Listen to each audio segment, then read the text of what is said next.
Hey everyone, my name is Alexia. I'm a creative director and visual artist, and I'm creating an interactive and immersive storytelling universe called Bloomchild. I originally created the concept for Bloomchild using Sora. The link for the trailer is in the description if you want to take a look. Today I'm going to show you how I turned a simple sketch into a fully rayed, customizable 3D character mesh for Bloomchild in Blender.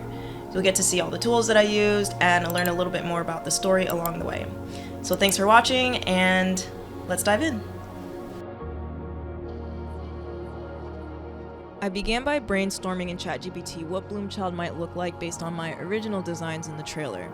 I wanted something between a 3D cartoon and a storybook style so it could be flexible across multiple mediums. I also wanted to start with my own craft and my own vision, so I went into Blender and used a basic character mesh and just started very basically building what are the design elements, mushroom on shoulder, little bits of leaves on the arm, using pre-licensed assets. And then I fed that back into ChatGPT so it could give me a new look, but giving me a foundation for the sketch.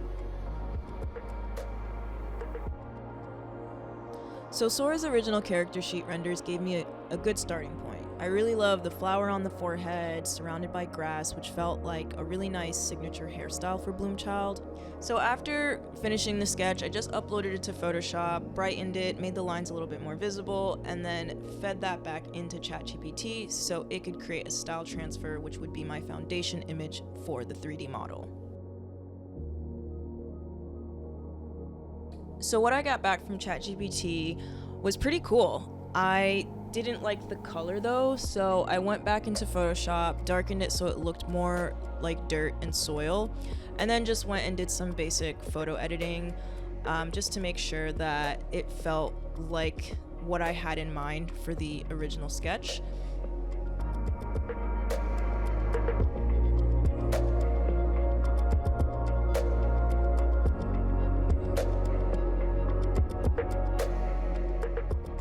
Once I had a style that looked really good, I created my own character sheet and then uploaded that into Kling to actually get a 3D looking character for the next step.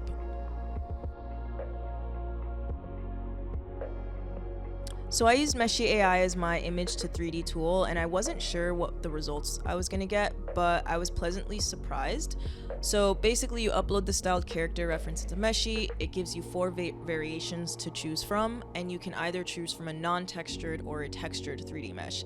I wasn't getting the best results when it tried to texture the mesh based on my original image, and it also was adding elements like a mouth and a nose that I didn't really want. But in the non-textured version, it was completely bare, it was completely simple.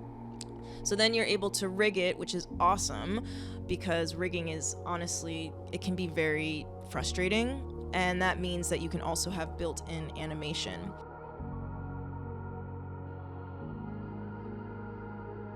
So I chose a static mesh because I wanted to texture and pose Bloomchild for myself. This gives me full control over the final look and keeps the identity consistent with the rest of the world.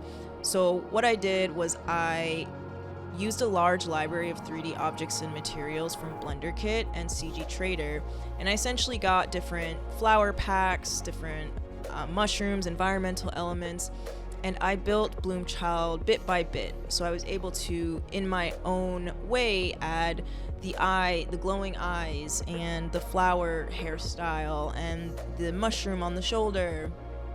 And so this really fun process has now become the foundation for all the future storytelling that I have. So I'm using this 3D model as the base as I build scenes in Midjourney or Sora or Flow. I use my 3D character mesh as the character reference, and I'm able to build worlds and environments and stories around that.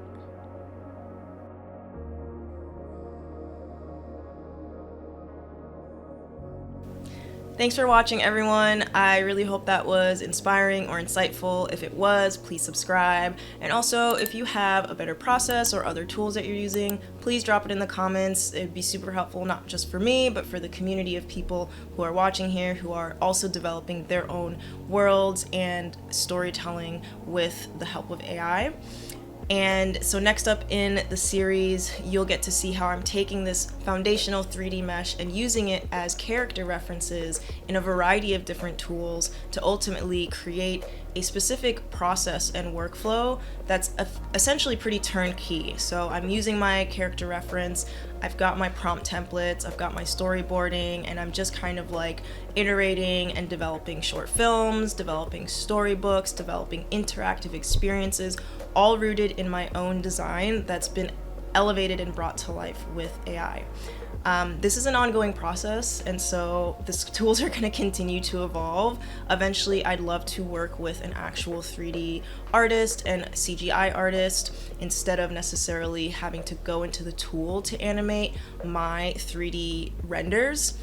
That's down the road, but right now what's great about AI is I can just start to bring my vision to life, and I can still root it in my own creative and technical skills. So hopefully you enjoy this. Again, please subscribe if you do, and if you want to see more, please drop some comments if you have any thoughts or questions or requests.